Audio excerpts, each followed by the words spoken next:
Hello बच्चों, so the question says match the correct KSP expression in terms of solubility for the given salt. तो आपको जो salt दिए हुए हैं उसको सॉल्युबिलिटी के टर्म्स में उसके KSP के साथ रिलेट करना है।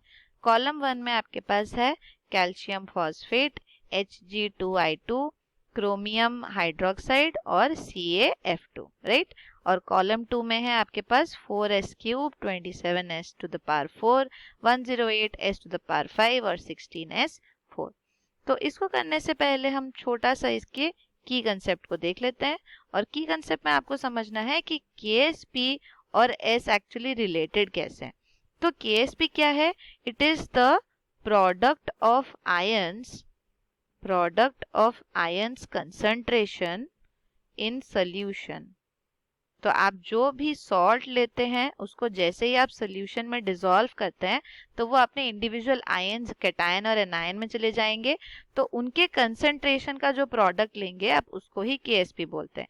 लेकिन यहाँ ध्यान रखना है, they are raised to the power which are raised to the power of its occurrence.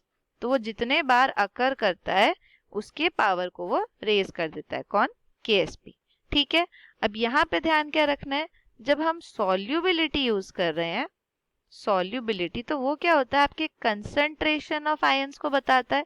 और कंसंट्रेशन टर्म के लिए सबसे मोस्ट कॉमनली यूज्ड क्या होता है? मोल पर लीटर। तो आप सॉल्युबिलिटी के टर्म्स में भी KSP को लिख सकते हैं।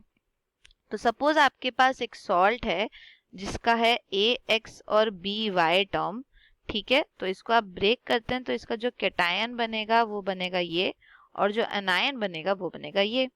कैटायन की जो अकरेंस है वो X टाइम्स है और एनायन की अकरेंस Y टाइम्स है।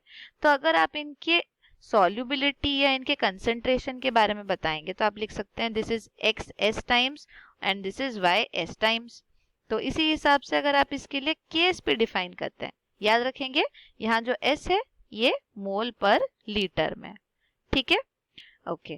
तो अगर आप इसके लिए यहाँ KSP डिफाइन करते हैं तो हमने क्या बोला था? कंसंट्रेशन ऑफ आयंस का प्रोडक्ट। तो आपका जो आयन है कैटायन सबसे पहले लिखते हैं which is raise to the power of its occurrence, यानी ये X टाइम्स अकर कर रहा है इसीलिए X की पावर हो जाएगी इसकी। और BX माइनस एनायन का पावर, राइट, यहाँ पे Y टाइम्स अकर कर रहा है तो ये हो जाएगा आपका KSP। अगर आप इसको लिखना चाहते हैं सॉल्युबिलिटी के टर्म्स में तो क्या हो जाएगा?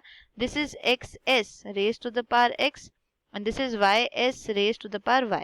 इसको ही जब आप सॉल्व करते हैं तो ये क्या बन जाएगा? X to the power X, Y to the power Y, S to the power X plus Y।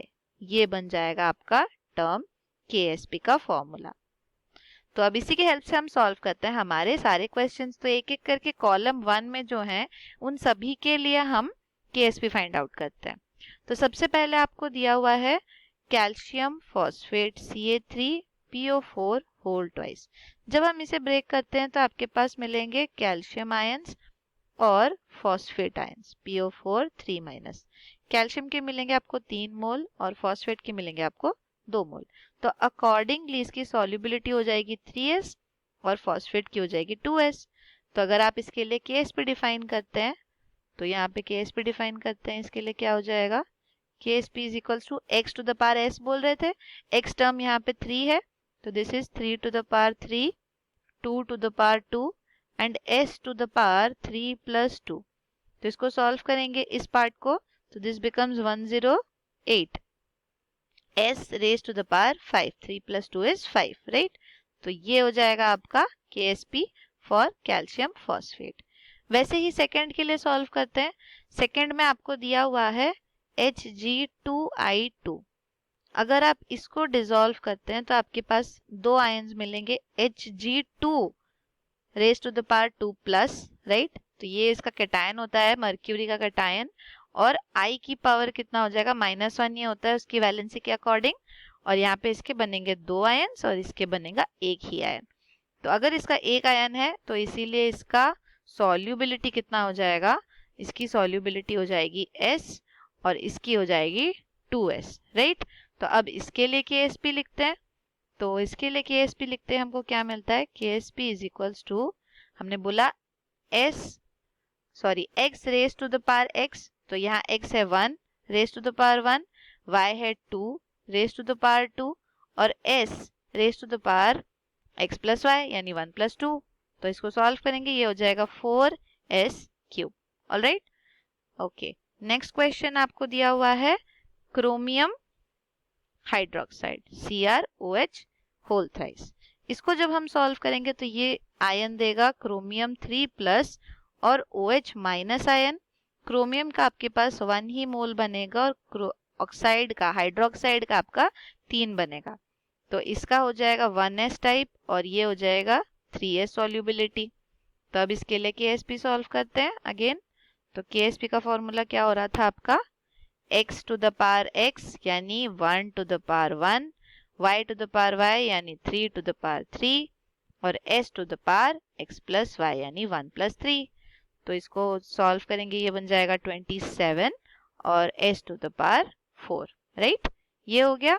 और उसके बाद लास्टली आपके पास दिया हुआ है कैल्शियम फ्लोराइड के लिए CaF2। तो इसको जब हम करेंगे डिसॉल्व, ये बनेगा कैल्शियम +2 और फ्लोराइड -1। इसके बनेंगे 2 आयन्स और इसके बनेंगे 1 आयन। 1 आयन है तो ये हो जाएगा 1s और ये हो जाएगा 2s, राइट। इसके लिए जब हम KSP सॉल्व करेंगे तो क्या मिल जाएगी आपको value, KSP is equals to x to the power x यानी 1 to the power 1, y to the power y यानी 2 टू द पावर 2 और s to the power 1 plus 2। ये हो जाएगा आपका 4s³ अगेन, ठीक है। तो अब इनके हिसाब से हम सॉल्व करते हैं। तो यहाँ पर 16s4 हमारे किसी के लिए भी नहीं आता है, तो हम यहाँ पे लिख सकते हैं कैल्शियम फॉस्फेट के लिए आपका आता है 108s, तो ये हो जाएगा आपका A। उसके बाद 4s³ आपका आता है Hg2I2 और CaF2 दोनों के लिए, तो आप लिख सकते हैं यहाँ पे B एंड C। और 27s4 आपका आता है क्रोमियम हाइड्रोक्साइड के लिए, तो यहाँ आप लिख सकते हैं D।